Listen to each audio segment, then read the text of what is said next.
Happy Sunday, everybody. Hope everyone's doing well this morning. And everyone had a chill weekend so far. I'm a little sleepy this morning, so I'm not going to be super bombastic up in here. But when am I ever super high energy?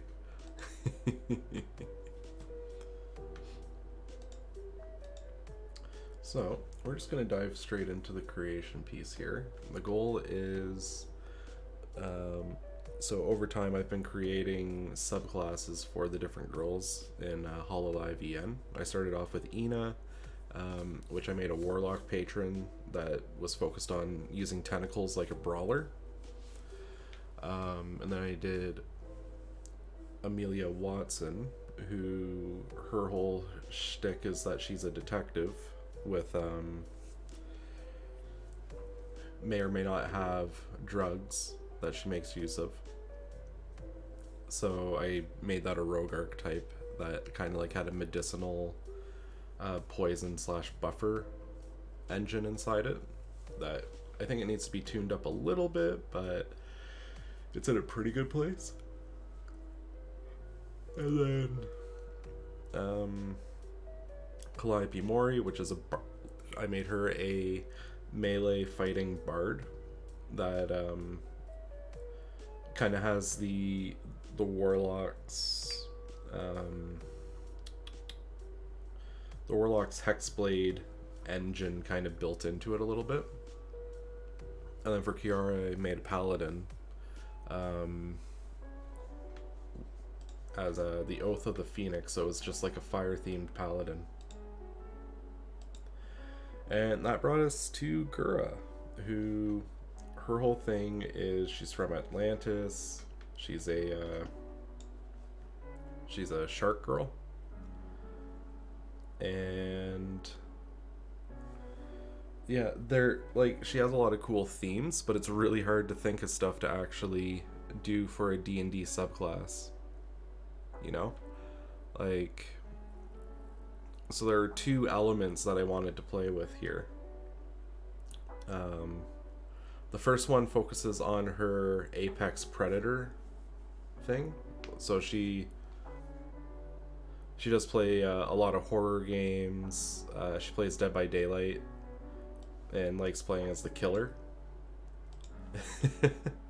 And since she's themed after a shark,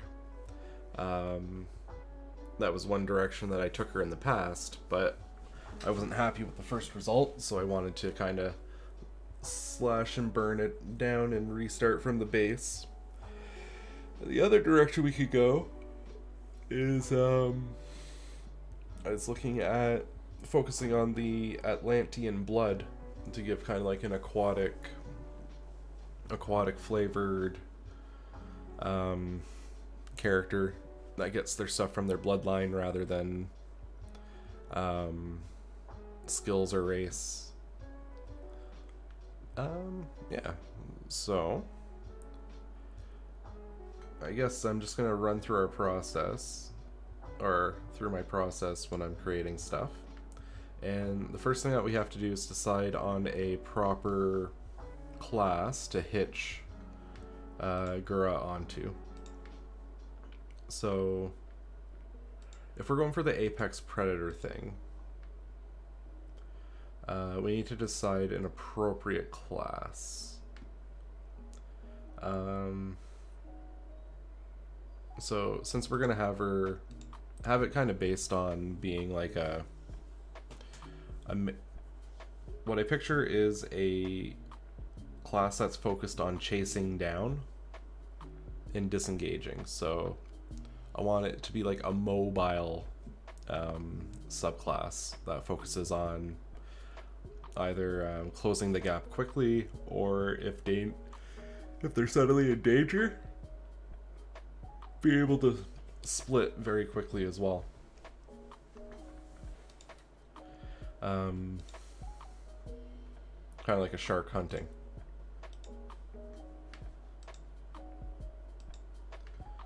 So really, that's the main goal. Get the feeling of being like an animal on the hunt. So I went back and forth on where this lived. When I did it the first time, I put it with fighter, but now that I'm thinking about it, I think a ranger archetype might be more fitting for this. So that's where we're going to start. We're going to start with ranger. So first thing we need to do is lay out our different leveled features for ranger. So ranger gets something at the 3rd, 7th, 11th, and 15th level. So we're just going to start by laying out our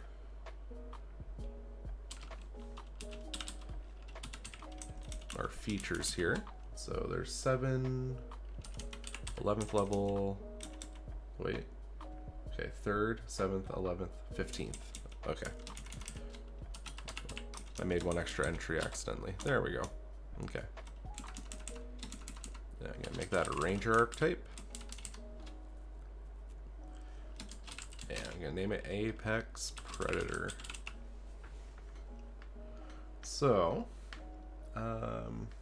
first thing we need to do is review kind of like the theme of the features through the ranger. Morning, Zanyan. How's it going?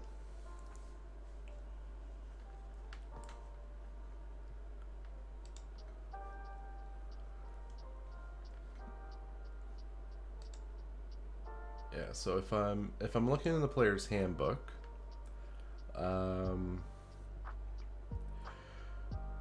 I'll use Hunter's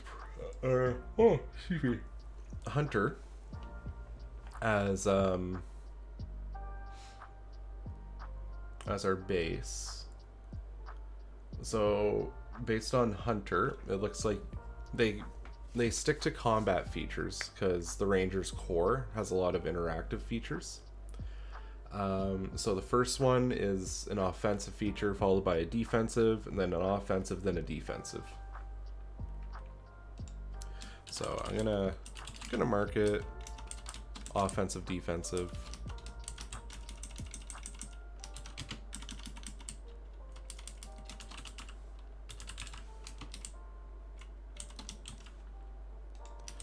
There we go.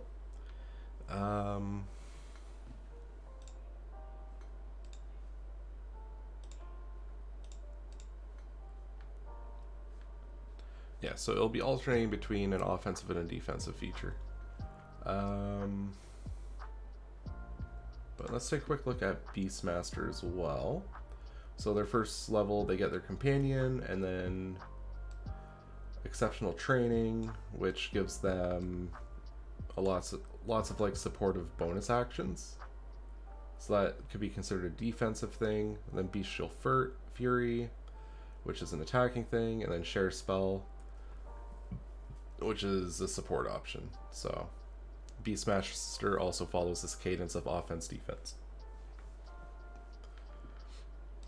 So it's safe to say the other archetypes that you might find in other resources would probably follow that same pattern of offense defense.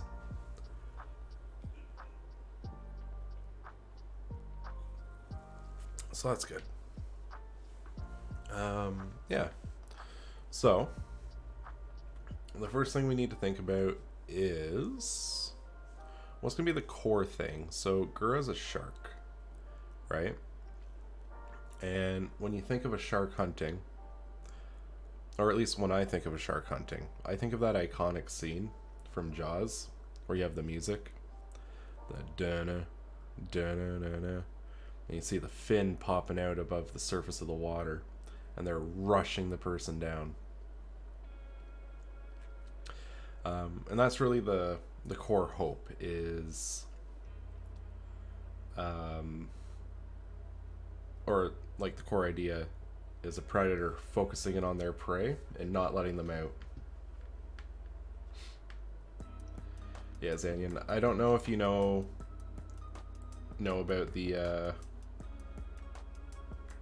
the VTuber stuff, but I did like a little series of different Hololive themed subclasses, and this is the last person that I haven't done one yet out of the set I was doing.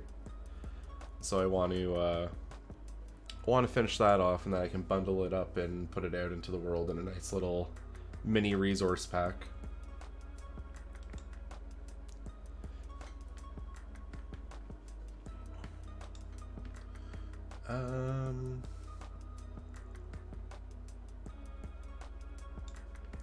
Yeah, so I kind of like the idea of, yeah, it'll be, I think, so I'm going to do 2 subclasses this morning. So one of them is going to be focused on, like, being a predator, and then the other one's going to be focused on, the girl's whole shtick is that she's, like, from Atlantis. So I want to, I'll do, like, a more aquatic focused one around that. That's probably going to be on Sorcerer, and be, like, a Gish Sorcerer option.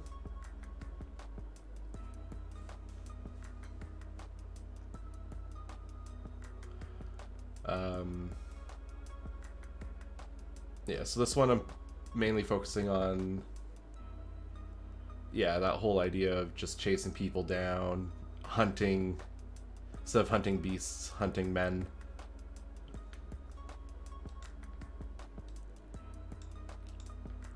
Yeah, so the first thing I can think of to give that, give kind of like that, weaving feel would be, I like the idea of giving them a bonus action for dashing and disengaging. So that gives them that speed boost to chase people down. It gives them the ability to slip back out. Ranger doesn't really get an option like that unless they spec into Rogue. So this will make them a lot more nimble in battle. So I like the idea. It's simple, but it really plays into the chase down play style. Being able to slip through. And they can use disengage offensively as well. Using it to break lines and not get clipped on the way through to get into that back line.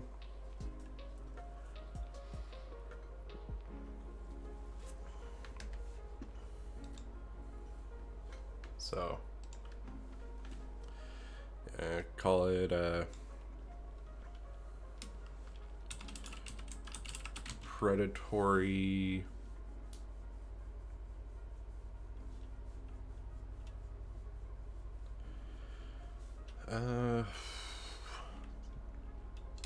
instinct.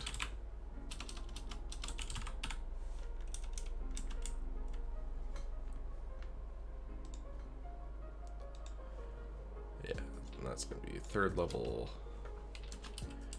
Apex Predator feature.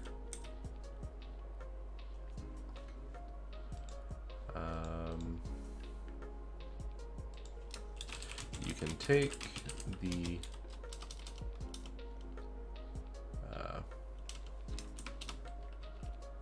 on your turn, you may use your bonus action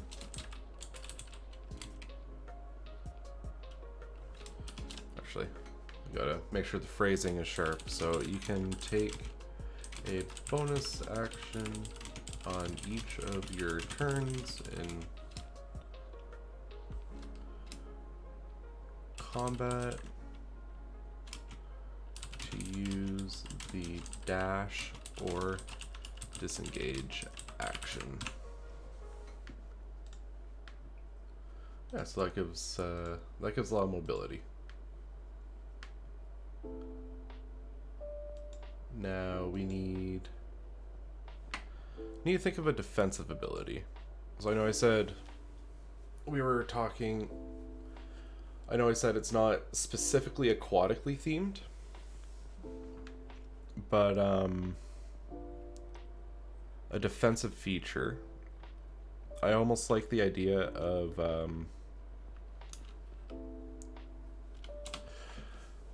like a shark's skin is ragged, right? And if you brush against it, you take damage.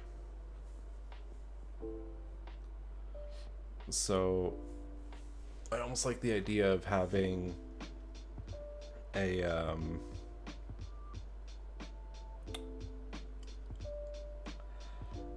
reactive attack, right?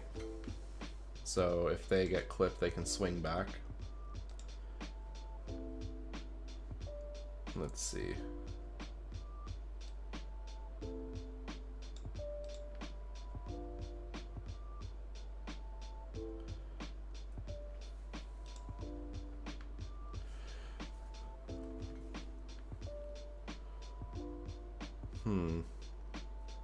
Unless... See, I go back and forth on this, right? Because we could just kind of go with the reactive thing, but you know, it doesn't feel quite right.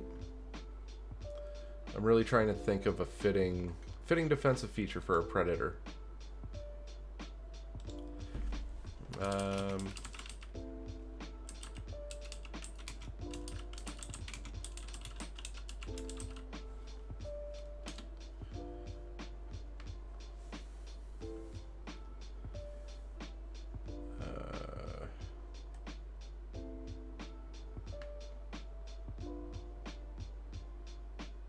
I guess they kind of have that defensive feature built into the base.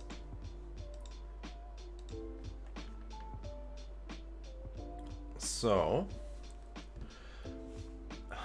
what if I gave a rider on the dash and disengage action? Because it could support the disengage to keep pressure up on the opponent, so you can disengage and maybe like hit get a little bonus damage as you're slipping away. So like if you use your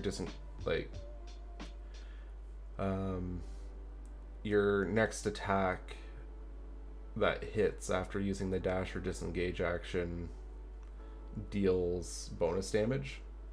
Yeah, like a hit and run tactics kind of deal.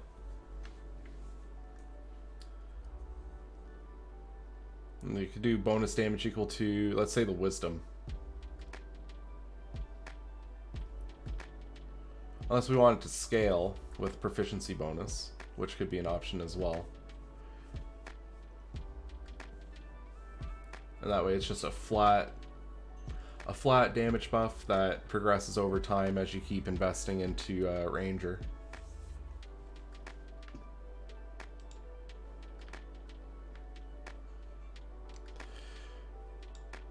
I know that's kind of reversing the defensive and offensive approach, but I don't think it matters too much. Because there's a lot of defensive ability in the first ability. So I guess these two are kind of sharing sharing the stage. I like that. It's, again, simple, straightforward, but it gives them a solid little power spike.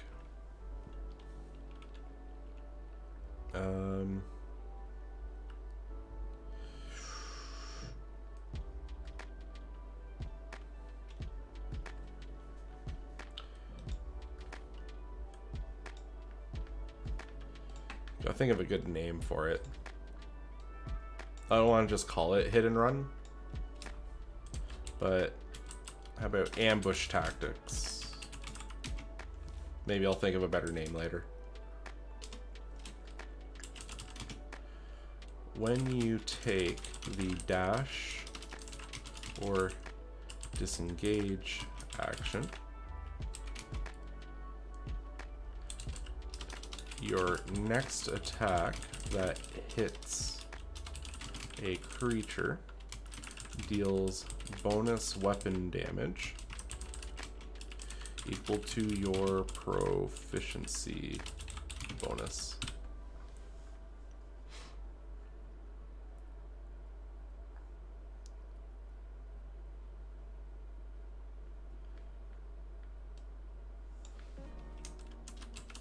Apex Predator feature. There we go. It's such a simple class so far. It feels maybe too simple, but I feel like it's good in its simplicity here. Like, there's no need to overcomplicate things.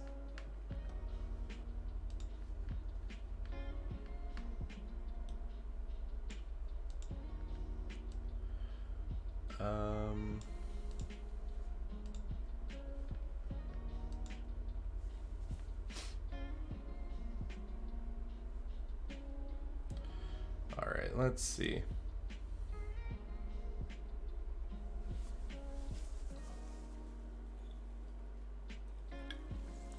So what I'm thinking now,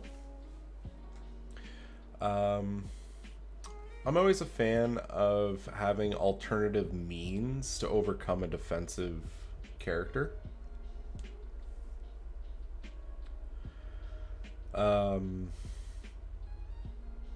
So what I'm thinking is kind of offering something that Dragoon had in the Final Fantasy build, which is basically having a action which lets you attack based on dex. So it becomes a like a one hit, but it's the target's dex mod plus 10, in case like the people are super armored. So it's like a focused piercing strike that lets them kind of break through really tough defenses.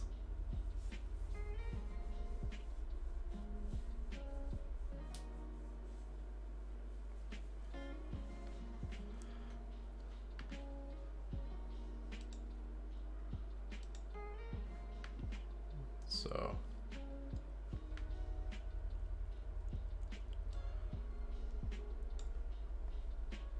I'm gonna call it Serrated Fang.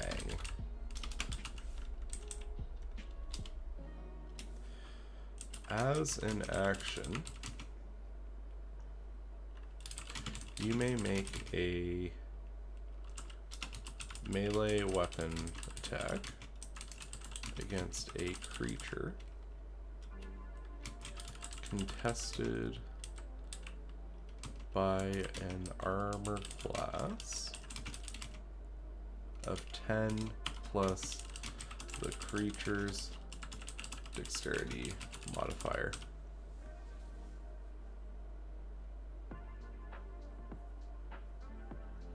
So it only allows them to make the one attack, but it's like a defense piercing attack.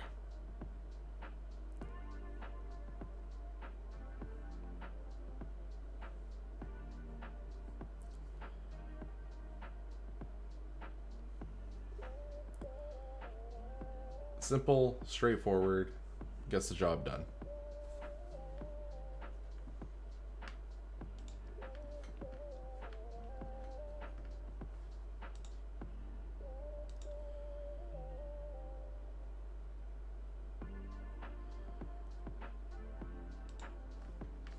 So that gives us 3 features so far.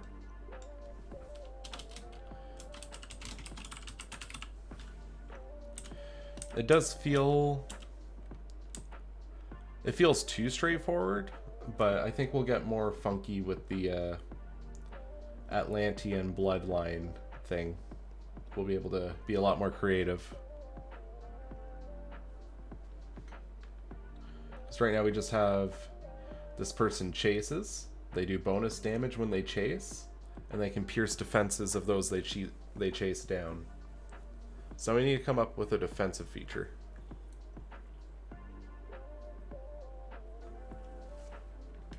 Oh, I guess since they don't get punished too hard for taking this option as well, we can give them bonus damage based on...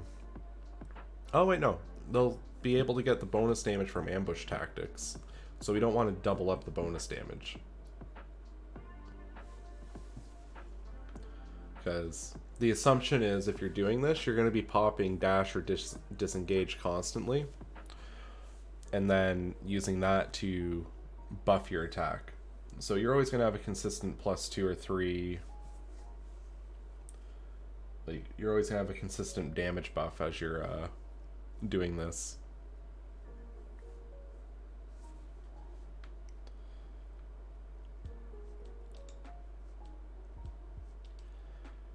So we need to think of another defensive option now.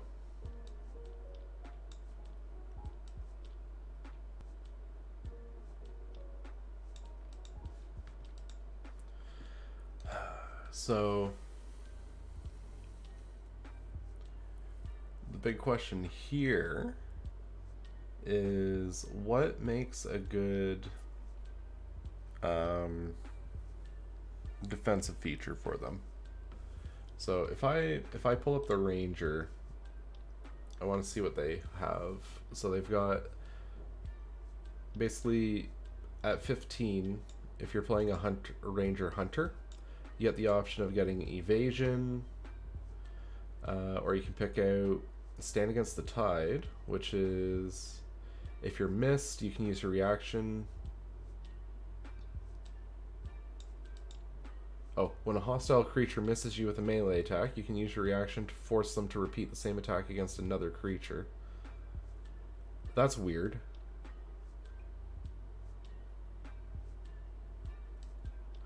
Oh, I see. It's redirecting the attack if they miss. And then Uncanny Dodge. When an attacker you can see hits you with an attack, you can use your reaction to halve the damage. Huh. Okay, so that's what the base Hunter gets. And that both locks us out of those options. It gives us an idea of them receiving damage reduction.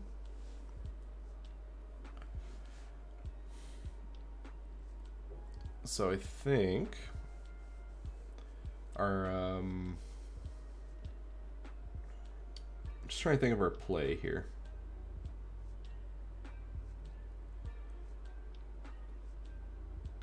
So we could lean into kind of like the madness, slight shadow function, like mirror image or hexblade shadow. I feel like it would be elusive. Ooh. Here, gotta refresh myself on what hexblade's shadow gets.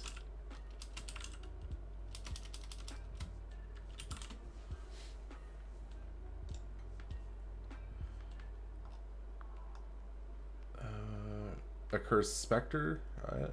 Oh wait, no, Armor of Hexes, I think.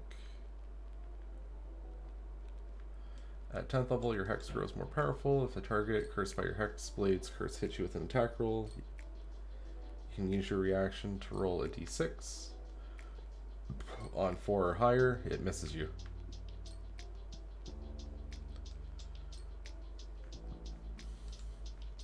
So that's kind of interesting. And then mirror image.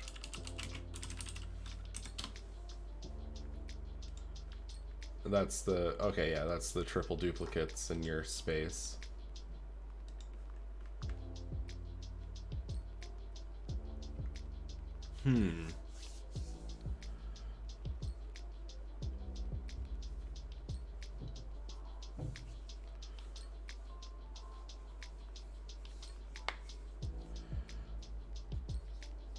Yeah, we could re-flavor it a little bit to make them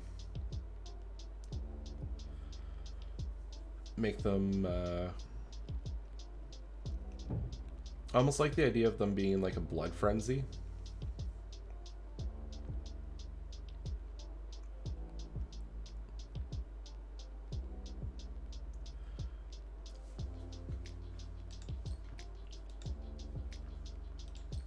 It's like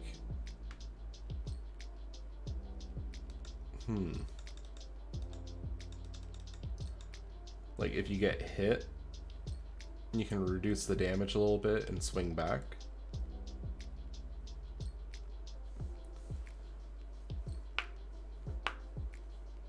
But having the elusive dodging is a good idea too.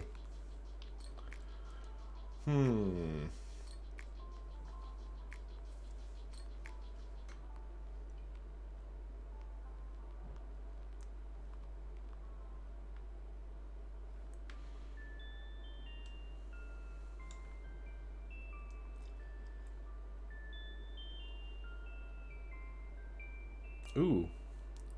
What if, since like each of these features, well, not every feature, but a lot of these features have kind of been dual use. What if they have like an option so they can use their reaction to either reduce damage or swing back on hit? So that kind of gives them the ability to like slink away from the hit, or they can double down and punch back.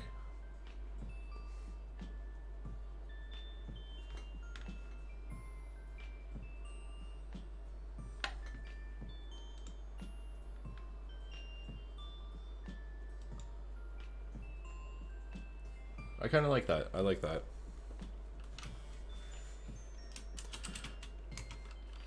When you are hit with a weapon attack, you may use your reaction to do one of the following.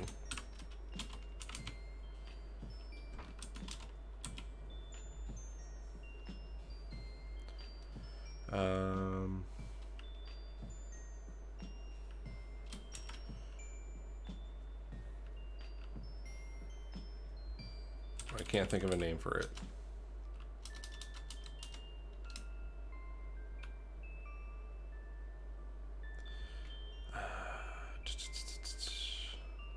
Just gonna call it defensive for a second here.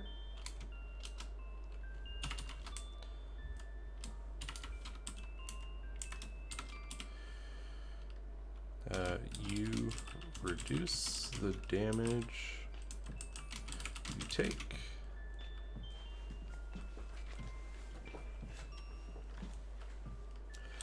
by your proficiency bonus.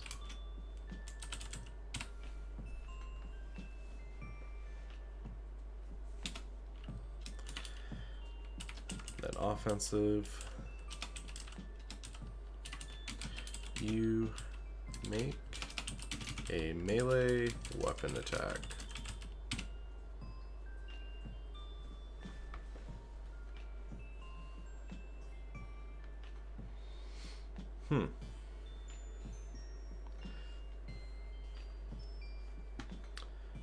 Oh, hey Meta. So Gura, she's a pretty big VTuber in so I started like a project where I was making subclasses based on members of the English branch of the group called Hololive. So they had a bunch of like mythologically themed characters that I thought lined up well with potential D&D archetypes. So there's one who she's an eldritch priestess with lots of tentacles. So I made a like a tentacle based brawler class for warlock based on her, or a subclass. Or there's a Reaper Rapper is one of the characters who I made that one like a melee fighter that uses their bard skills to reduce like to debuff.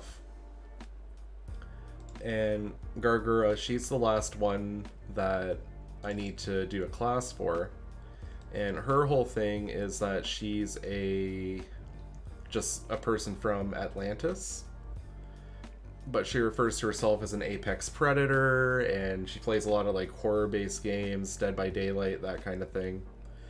So I'm doing two different subclasses. The first one based on the whole Apex Predator stuff, and then the other one's going to be based on the Atlantis Bloodline thing, which I'm not sure what I'm going to do with it yet.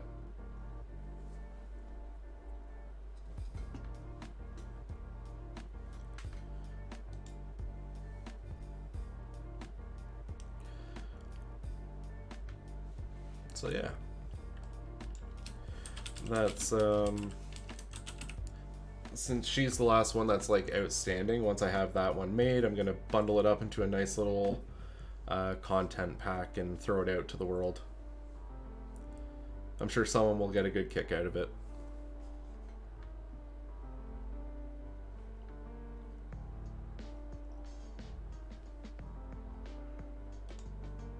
Alright, so let's see. Good morning, Emmy.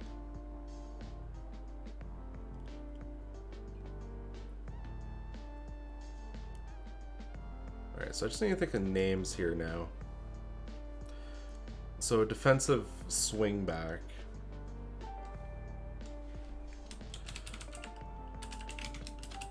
Yeah, so I'm gonna call it Bloodied Frenzy. Yeah, I feel like doing the dress up for D&D content is gonna be the thing. Feels like the play, you know?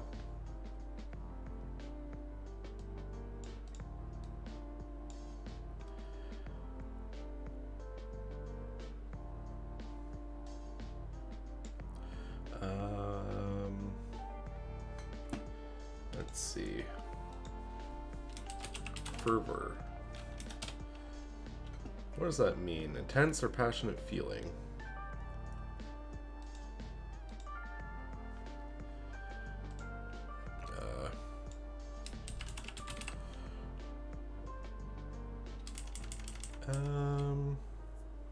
No.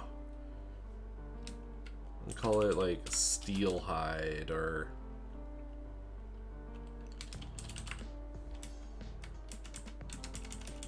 since we're kind of like going into this whole like bestial theming of being this more animalistic hunter as a ranger, maybe I should name it based on more like on that kind of thing. So yeah, Steelhide and offensive. We'll call it Desperate Swipe.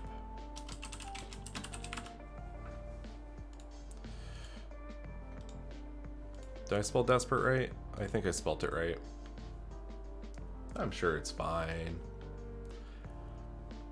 Alright, so that's our pretty simple ranger subclass. So we have the ability to dash and disengage. You get a damage buff when you do so. Or dash and disengage as a bonus action. So you can get your hit and run tactics, you're weaving in and out. You're rewarded for that play style of rushing down and rushing away by doing a little bonus damage that scales as you level. For enemies that you can't hit normally, you have the option to get a more easy to pull off attack in Serrated Fang.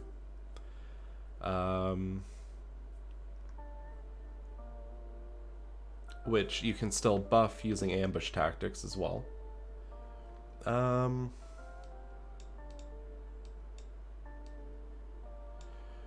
almost feel like ambush tactics should be renamed, because it's going to be used a lot more offensively with the dash rather than oh,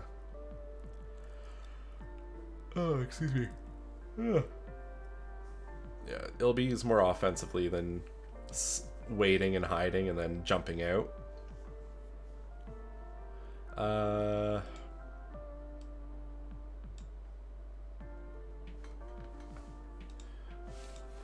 Hypothetically,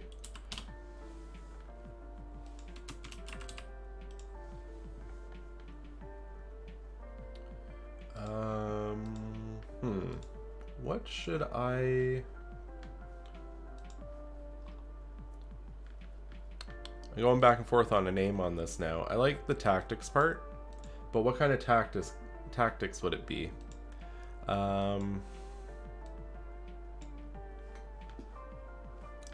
Pursuit tactics?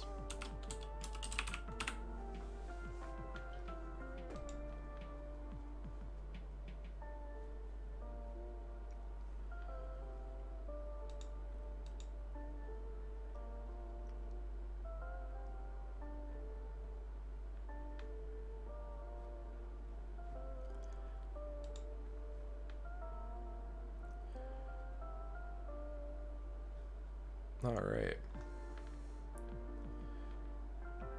Yeah, so having the option, I know that, okay, yeah, no, I think this is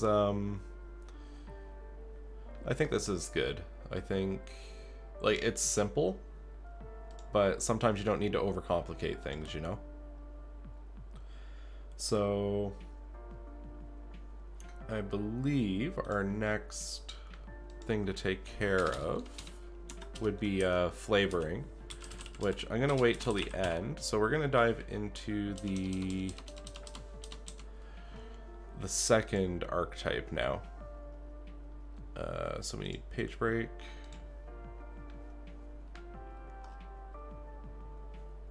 We're gonna copy down.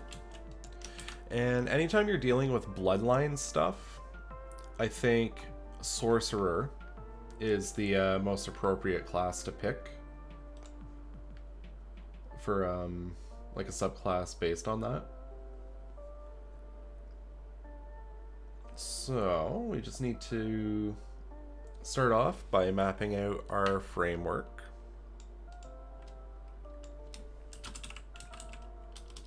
Sorcerer, art. Oh no.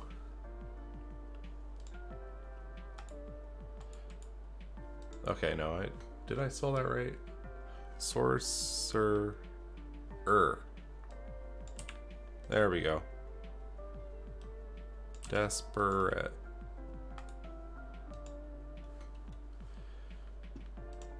I'm second guessing myself. Okay, no, we're good now. We're good.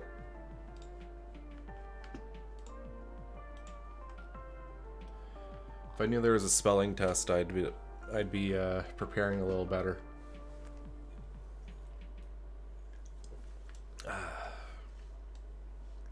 Okay.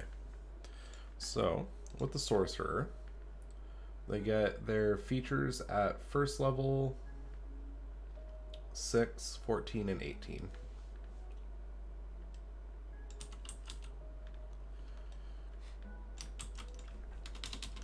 So we're just gonna get started that way. 6th.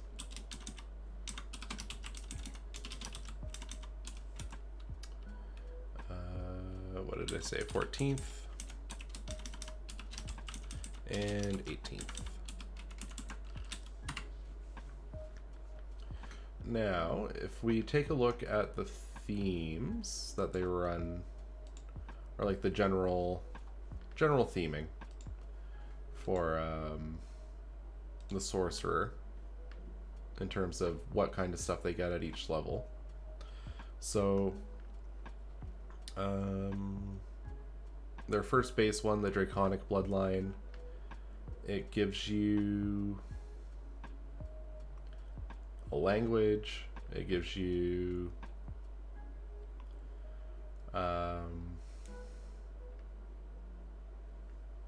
resilient, yeah, it gives you an elemental resilience. It gives you basically a free mage armor. So for the Draconic Bloodline, it's a defensive buff. For wild magic, your spellcasting unleashes surges of untamed magic. Immediately after you cast a spell, roll a d20. Okay. Tides of Chaos. Starting at first level, you can manipulate forces of chance and chaos to gain advantage on an attack roll.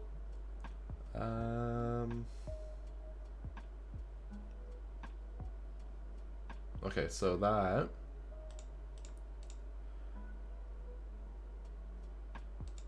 one is offensively based. So we have one that goes, it goes either way.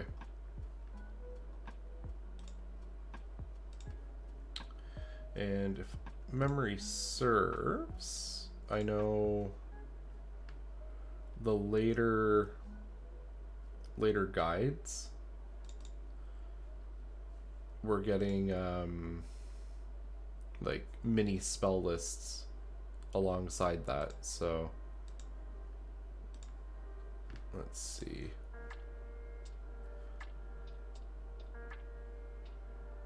Optional class features.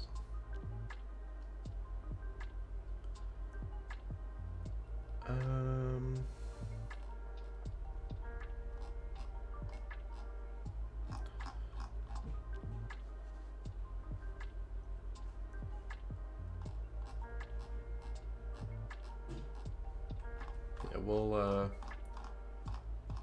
stick closer to the player's handbook for now. And just focus on the sorcery part. So it goes for the subclasses. They usually get, it doesn't look like there's really a specific thing here, so I know I'm kind of rambling out loud.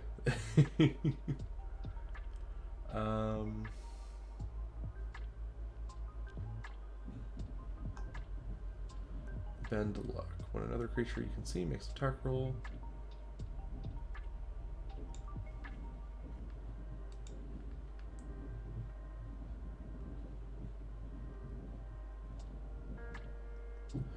Okay, so for Draconic, at 6th level they get more offensive based, and then Wild Magic gets a more flexible one.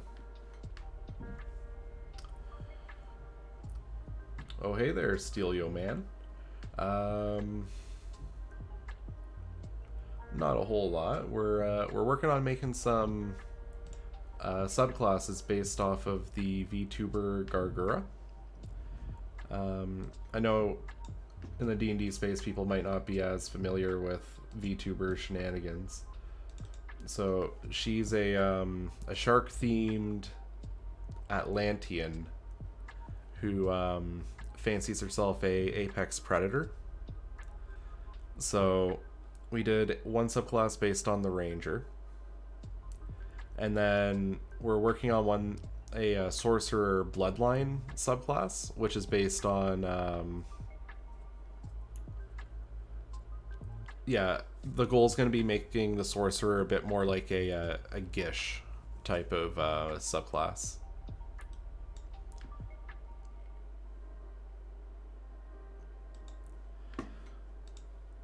But yeah, that's our reference for this little project that we're working on right now. Yeah. So right now we're just kind of doing a quick... I'm kind of like flipping through the sorcerer right now and just getting an idea of what the cadence of features they get are. So like with Draconic, it goes defensive, offensive. With the things, the 14, they get their wings, and then the Wild Magic gets their I guess you would call that defensive. They get more like flexibility that's not exclusively offensive or defensive.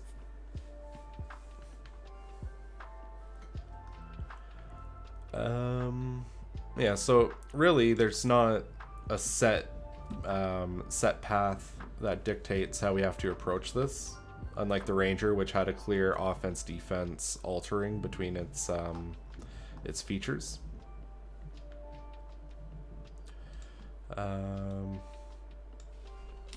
So Atlantean bloodline.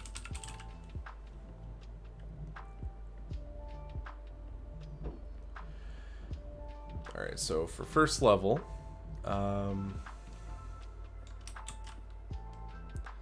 if someone's coming from Atlantis, they can breathe underwater. That's going to be one thing that's built in there. Oh, thank you, thank you.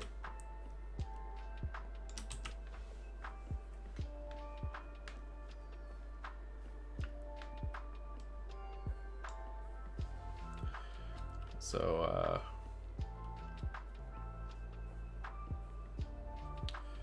let's see, what do we want to call this? Depth dweller?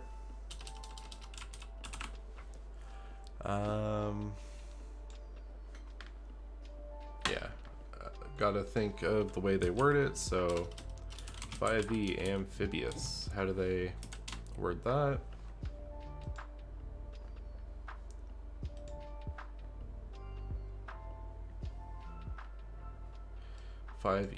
What was it? What are they called? The Triton? Yeah. Just want to get the specific wording.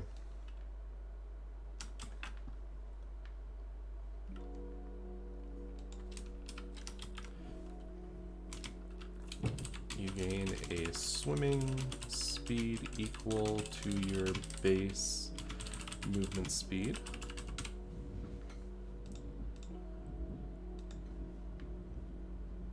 So that gives us their, specifically it gives them their adaptations to living underwater. But I feel like they should get a little bit more than that. Those are more flavor pieces than they are helpful in battle things. And sorcerers, since they're spellcaster, you don't have to worry so much about their features being interactive, as they can get as much interactivity as they want from their spells.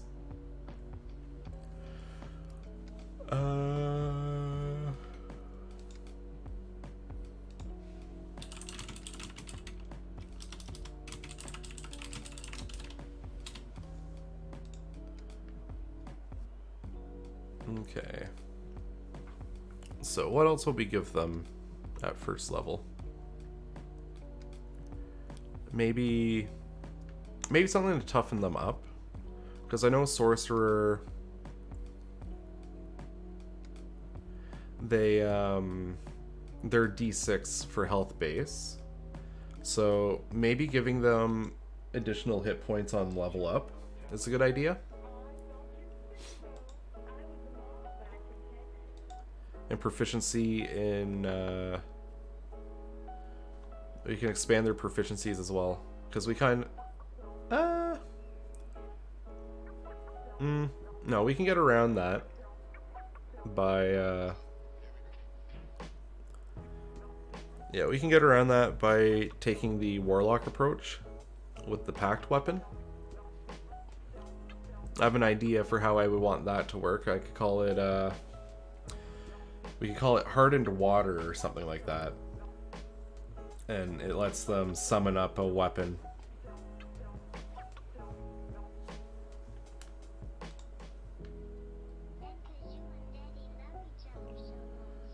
So let's take a look, see. What's a class that gets that? I just need to double check the wording. College of Valor, yeah.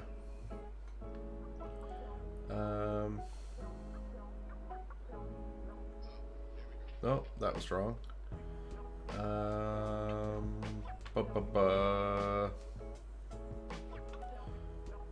trying to remember, which class is it that gets bonus health on level up?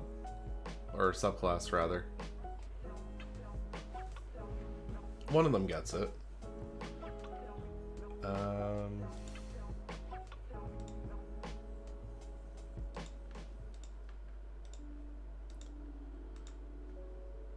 One of those, I know it exists.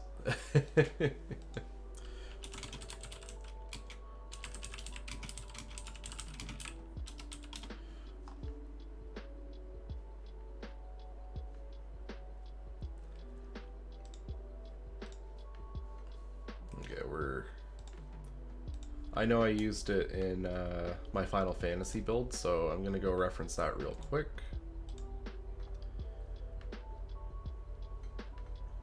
Because I used it for Astrologian.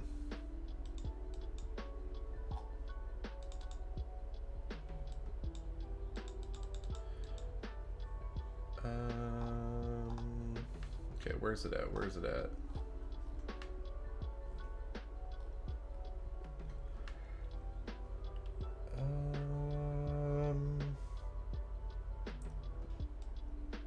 You gain 1 extra hit point when you level up. There we go.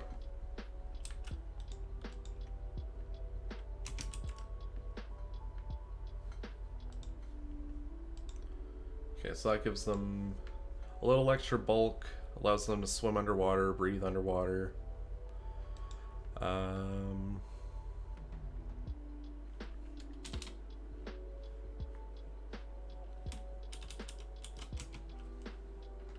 Then I also want this to be a first level feature because it's going to be core to the actual character. Yeah, so we find Warlock.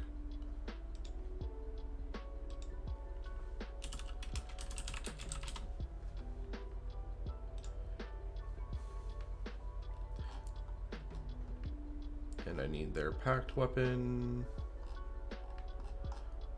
Where's their info about their packed weapon? Pact of the Blade.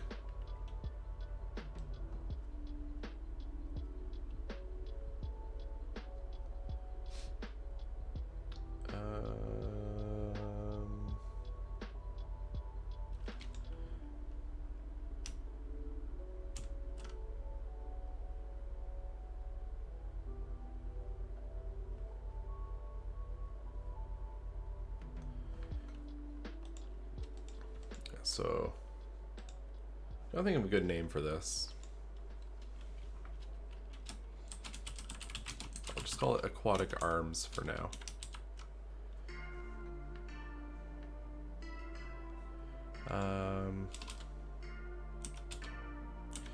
Yeah, so you can use your action to create a pack or a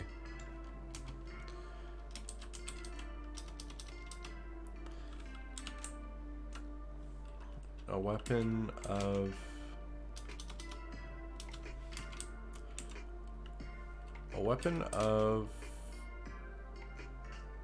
what's the word I'm looking for here?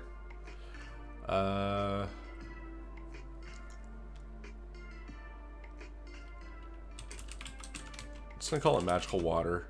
You can choose the form that this melee weapon takes each time you create it. You're proficient with it. While you wield it, this weapon counts as magical for the purpose of overcoming resistance and immunity to non-magical attacks and damage. Your packed weapon disappears if it is more than your aquatic arms weapon disappears if it is more than 5 feet away from you for 1 minute or more. Disappears if you use this feature again, if you dismiss the weapon, or if you die. So there's other parts for that pact in like the original pact with the Warlock where you can turn other magical items into your weapon, but we're not going to do that since the idea is they're just kind of creating this water-based weapon on the fly.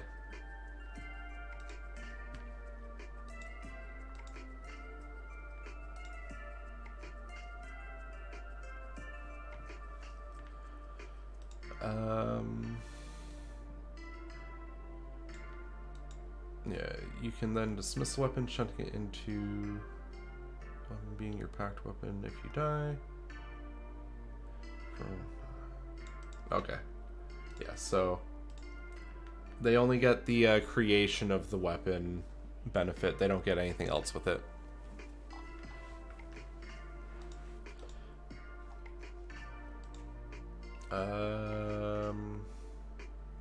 Actually, one last thing to check on that is I need to double check the ability modifier thing because I'm doubting myself for a second here.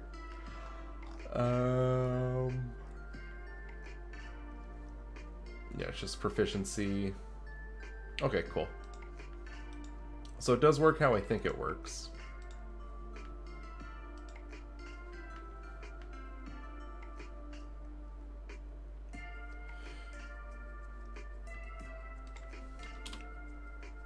Oops. We need the line break here.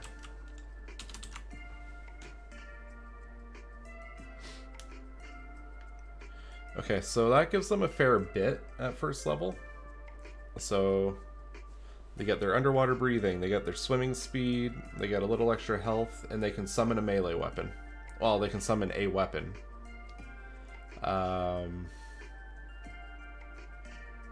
Made out of water that does magic damage. So I think that's a good start.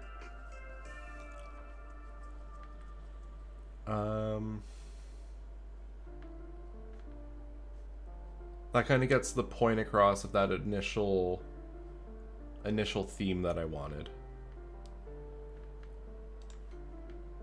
So now, this is where I start getting tripped up going into the Atlantean bloodline. Because I have to figure out what else they get, you know?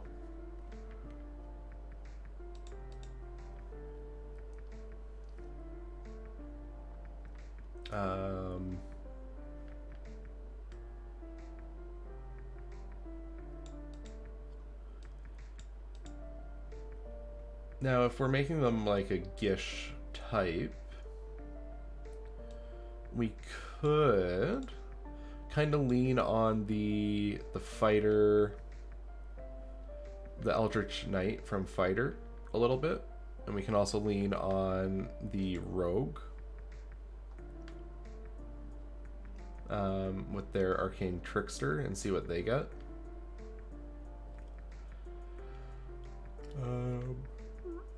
Oh, excuse me.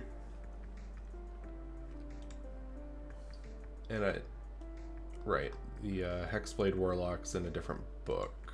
It's not in the base stuff.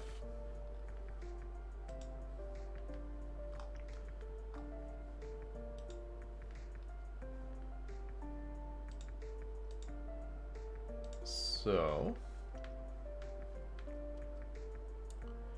at 6th level, I think I do want to give them something that's a little more, lets them kind of have more combat options, a little more helpful.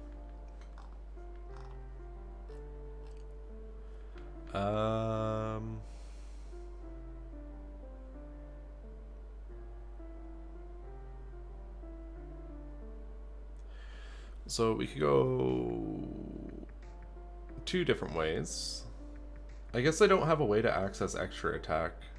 That's a bit of a problem if we're making a melee focus.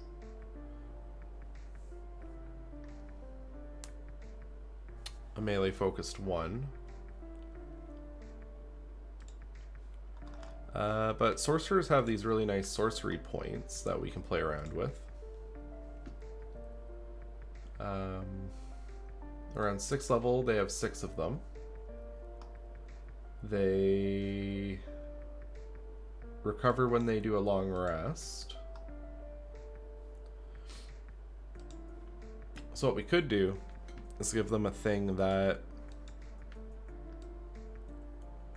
yeah, we'll call it Atlantean Strike. So as a bonus action, you can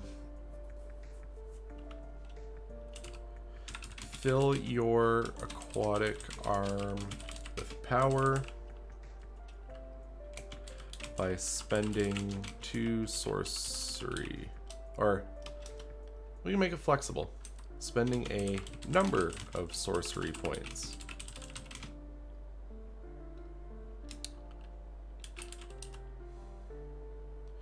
Your attack. Now, do we want it to last through the turn or just on the first hit?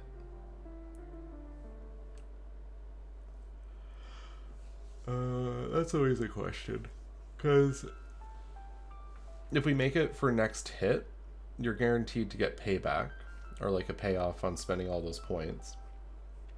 But if you make it like for the turn, well, I guess for the turn doesn't work because they don't have extra attack. So we could do this. Yeah, we'll do it this way.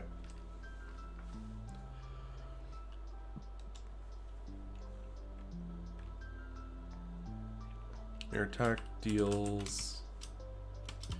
Your attack roll gains a bonus equal to the number of sorcery points spent until you hit.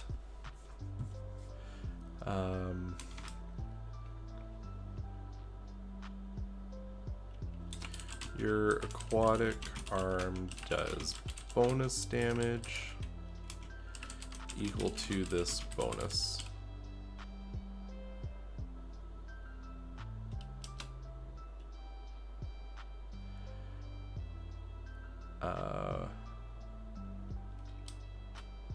To the number of sorcery points spent plus your charisma modifier. So that gives a big extra bonus damage to a single attack. I think that makes up for having lost the extra attack feature. Instead, they just do this one big empowered strike.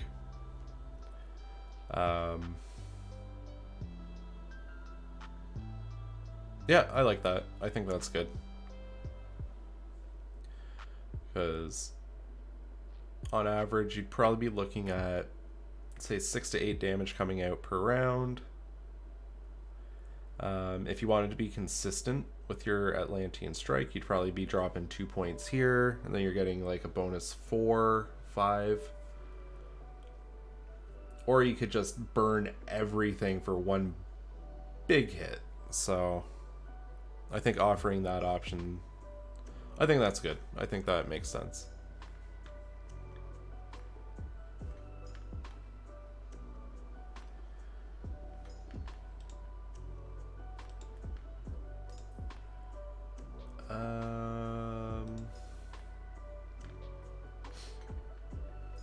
Okay, so from there,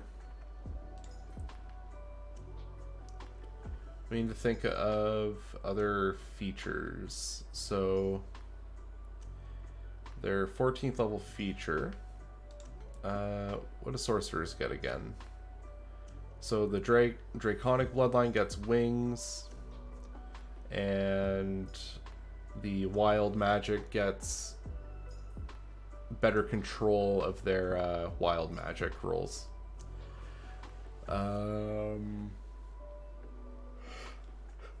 So it's a bit more of a utility feature here.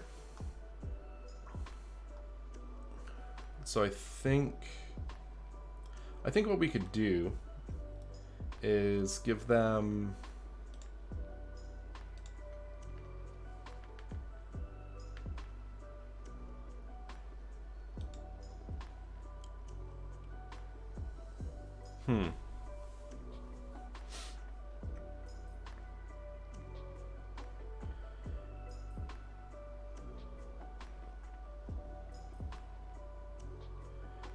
let's see. Thinking. I think see, giving them like spell weaving stuff would work well because they do need it, but it would have been more helpful earlier. But sorcerers have that big gap between 6th and 14th level when they're getting features and stuff. What do they have in there? Meta magic options.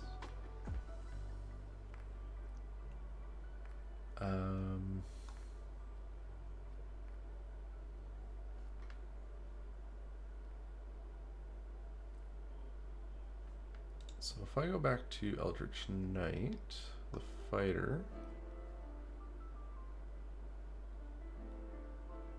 you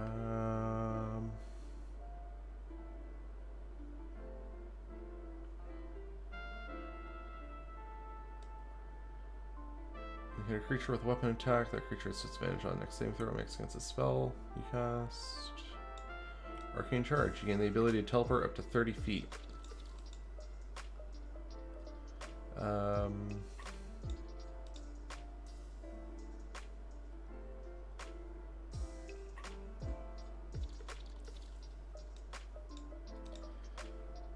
Okay, so what we're going to do is we're going to give them something similar to War Magic from the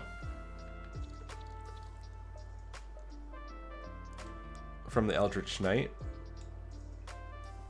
So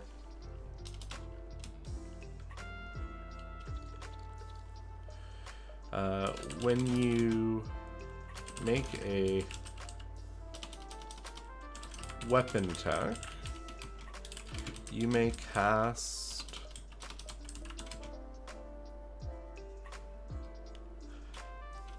a spell as a bonus action.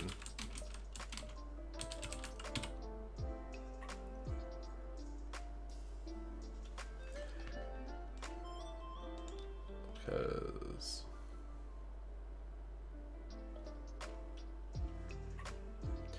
yeah, so it's the reverse functionality from the Eldritch Knight, where they have to make the weapon attack in order to cast a bonus spell.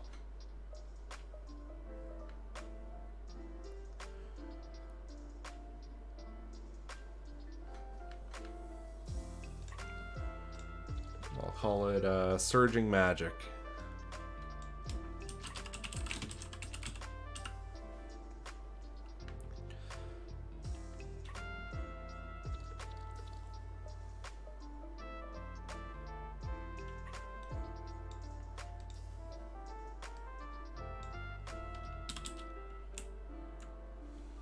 With your aquatic arm, gains a bonus equal to the number of history. Aquatic arm does bonus damage equal to numbers. Its next hit.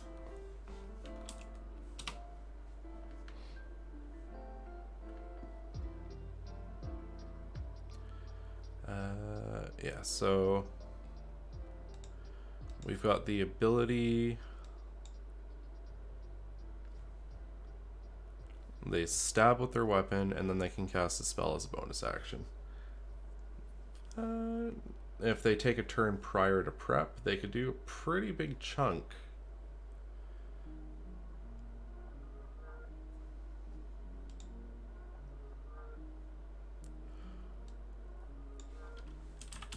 Okay, I can dig it. I like it.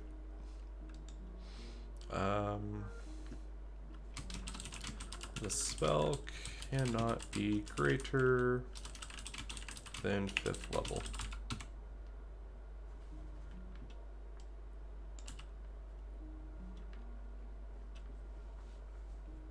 So that way they can't chain their world-ending spells with the attack. And 5th is still quite strong.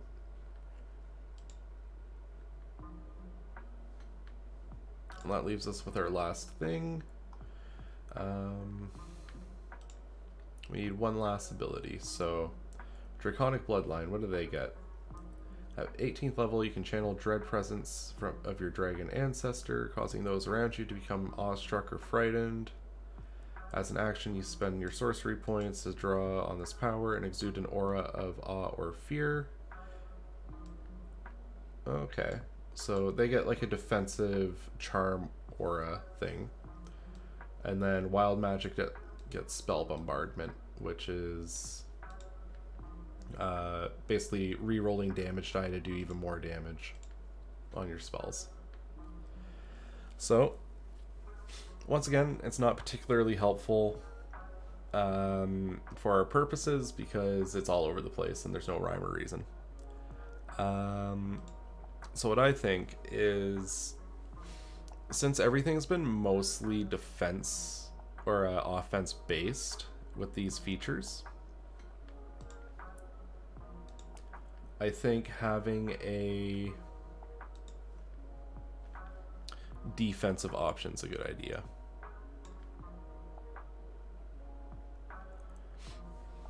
So, to go along with the aquatic arms, maybe we do like a aquatic armor. Ooh. Okay. I feel like we're going somewhere. So, like... I'm almost picturing if people swung by Gotcha Force and saw the Jelly Diver. Basically, it creates this bubble of influence around itself where everything moves slower, but it moves at its same speed. So what if they create like a orb of water around themselves that attacks, well, it would have all the benefits of attacking underwater. So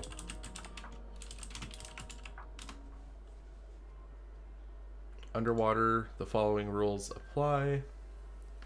When making a melee weapon attack, a creature that doesn't have swimming speed has disadvantage on attack rolls, unless it's like a very specific weapon, so dagger, javelin, short sword, spear, or trident. Range attack automatically misses beyond the weapon's normal range. And oh yeah, that's actually a super strong... Huh, you know what? It's simple, but very strong. Just allowing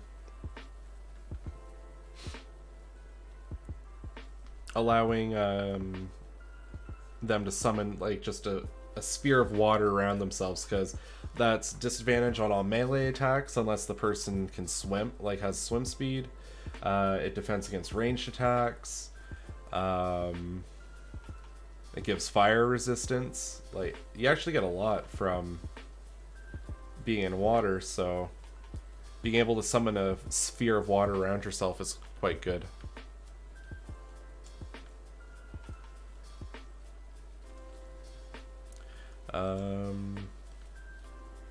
Yeah, so we're gonna do that.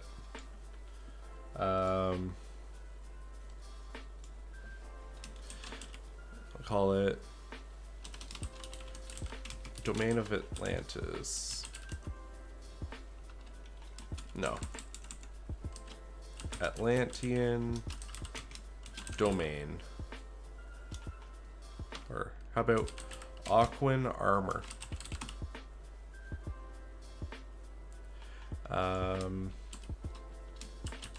When you summon your aquatic arm, you may spend... See, at 18th level, how many sorcery points are they going to have? I think it's 18. Yeah. So it's 1-to-1. You may spend 5 sorcery points. So that keeps it in line with the Draconic Bloodlines aura thing. To summon a sphere of water centered on you with a radius of... Let's see, what seems reasonable? Say 15 feet. So that's a pretty big orb of water. Maybe we go 10 feet.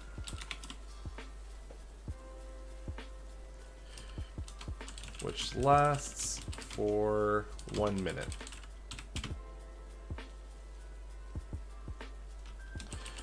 The sphere moves with you.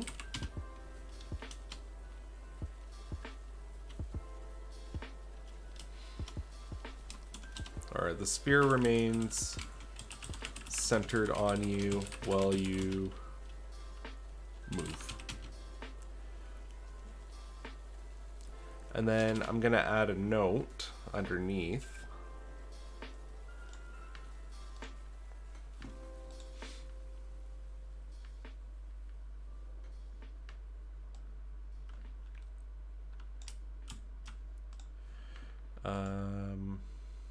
Yeah, so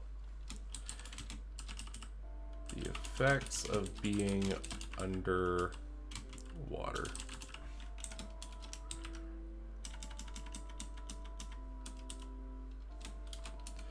underwater. The following rules apply. And I need to give a source on that page number. So let's take a quick look.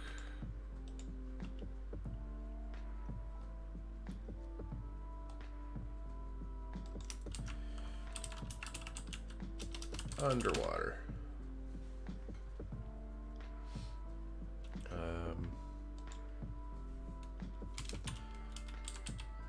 PHP 198. There we go.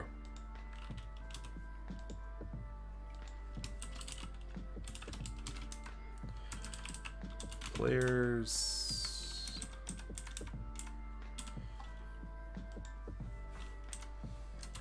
Handbook. Page 198.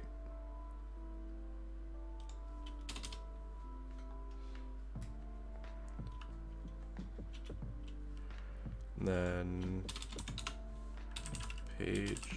not page break, column break.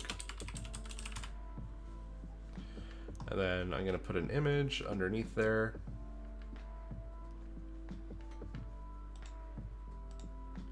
Alright, I think that's good. Like, having the water sphere is a really fun idea. I like that. So they get this added toughness, they're able to summon a weapon to fight, and then they empower that weapon and do big single hits. They start being able to weave magic with their hits, and then they're able to create like this sphere of protection that things can't contest with them inside.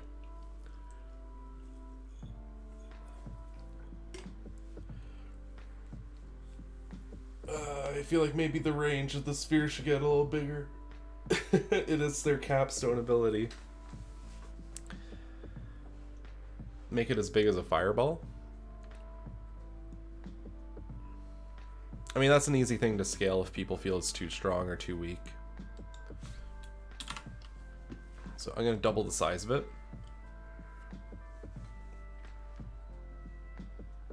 And that gives them a lot. 20 is a good... It has a good intention. Like, it's very intentional going 20 feet because things that don't have a swim speed will only be moving at half. Like, it'll be like moving through difficult terrain. And the base speed is 30, so they'll have 15 feet of distance, so they won't even be able to reach someone that's using the Atlantean bloodline if they try to rush you down through the sphere.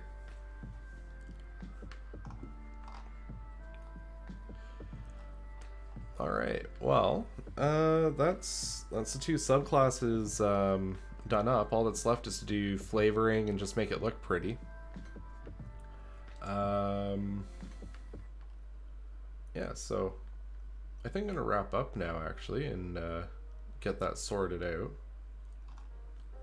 And yeah, if you want to check it out, I'm actually going to post it up on Twitter once it's ready. I think I'm gonna post both the Predator and the Atlantean because I like both of these. The Predator one's simple, and the Atlantean one's very flavorful. So yeah, I'm gonna post them on Twitter once they're ready. I'm gonna try and finish them up today. Get the pick out some art, give credit in the art. It's always important to make sure that you're giving credit where it's due. And yeah, I guess keep an eye out. I'm gonna post it up later today. So thanks for hanging out. I hope this offered some insight into my process again. I know the Reaper was very in-depth before. This one's a little niche for the topic, but I think it also offers some good insight into how to break a class down into, or like if you're doing archetypes, how to keep things in line with what's already existing. Alright, well, in that case, I'm going to wrap things up. I'm going to do a raid.